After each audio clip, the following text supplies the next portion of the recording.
Định đoán à? Định lấy à? Em định lấy à?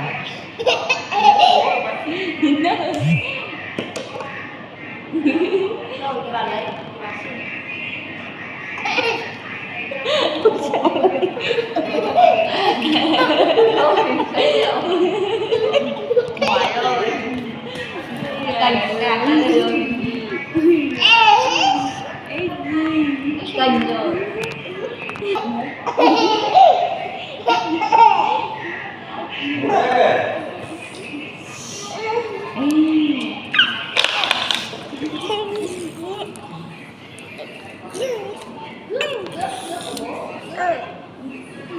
Cướp của chui.